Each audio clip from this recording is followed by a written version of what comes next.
These are all 12 intervals: unison, minor second, minor third, major third, perfect fourth, augmented fourth or diminished five, perfect five, minor six, major 7, major 7, and back to the octave. And in this video, you're finally gonna understand what are intervals, what do they have to do with music, and how they can make you a better guitar player. Hey, how's it going? My name is Mauricio Acosta, and in this channel, I teach you all the things that I wish I learned way earlier on my guitar journey. So let's start with the obvious question. What is an interval? Well, an interval is just the distance between one note and another. This could be from C to B, or from C to B, or from D to D flat, or from F to A. The distance between notes is measured in semitones. In the guitar, it's very easy because a semitone is essentially just one fret. So if we started in C, we would say, for example, that G is 1, 2, 3, 4, 5, 6, 7 semitones away from C.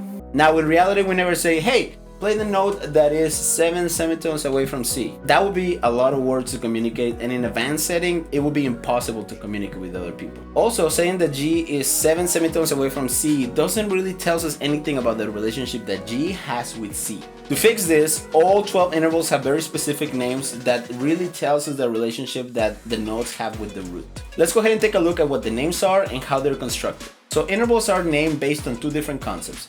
One of them is the type or the quality of the interval. The other one is how many letter names one note is away from the other.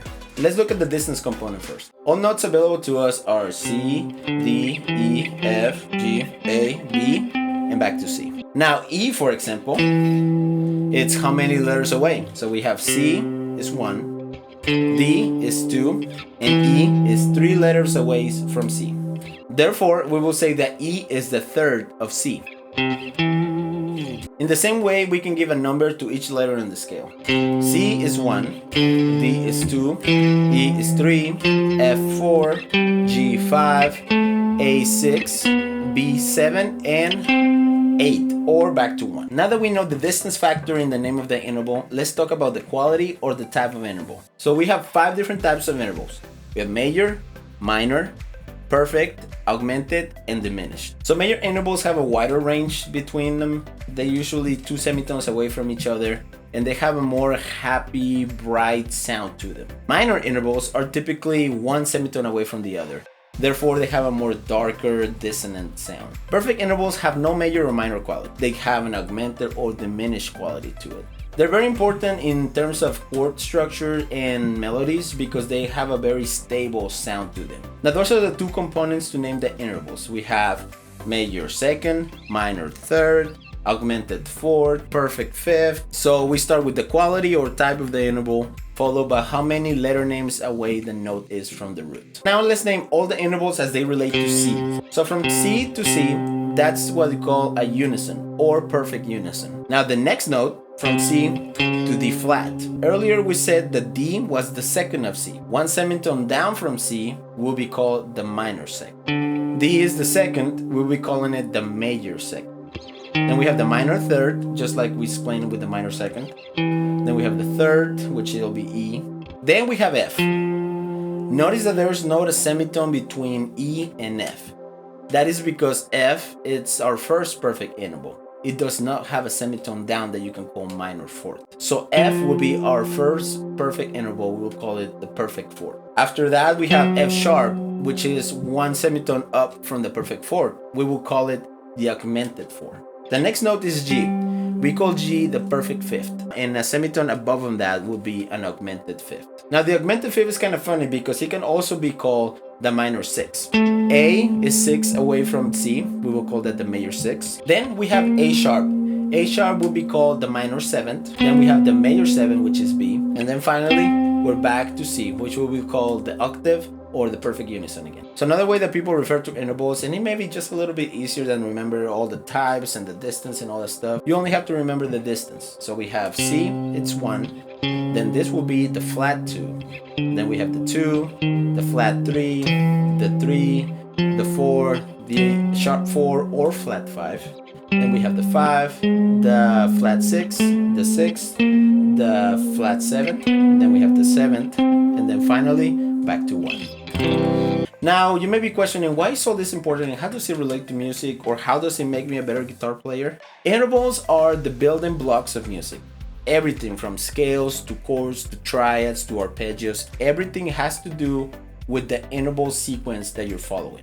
Let's look at some scale examples so you can see this in practice. Let's look at the major scale, for example. When we play the major scale, I already know that the formula for the major scale is the root, the major second, the major third, the perfect fourth, perfect fifth, major sixth, major seventh, and finally back to C. What about the minor scale though?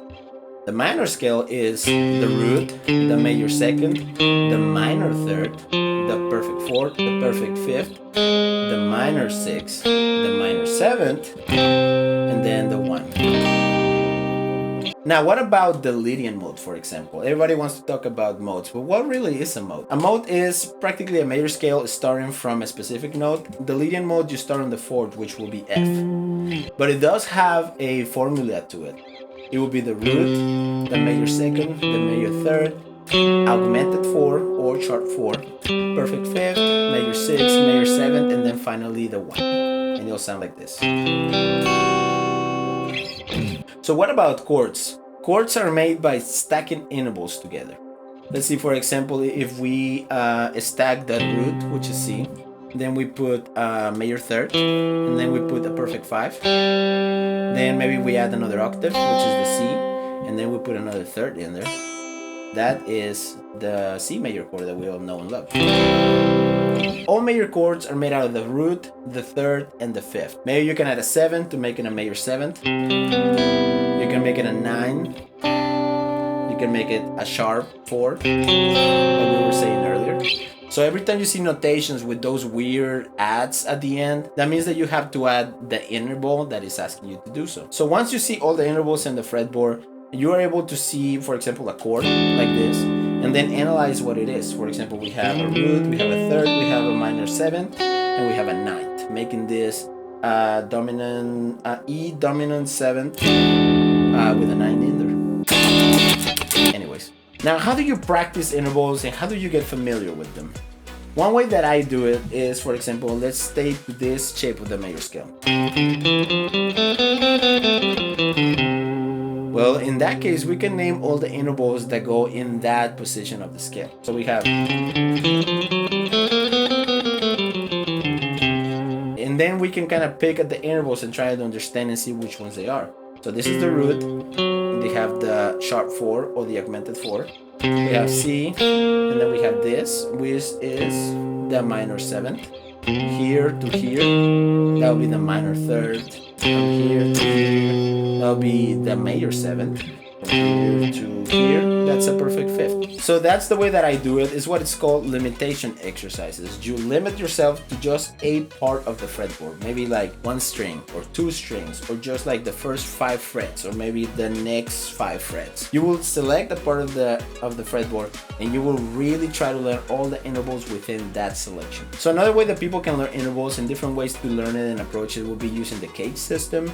Other people use the 3-note per string system. And I also have another method that I've discovered through learning from Jack Garner and Tom Quayle. They use different shapes for every finger that you play the guitar with. I think that's the better way to learn the major scale. I have another video for that in the description below. So that's what I have on intervals. Make sure to leave a comment if you have any questions, and put a like if this was very helpful to you. Thank you for watching, and I'll see you in the next video.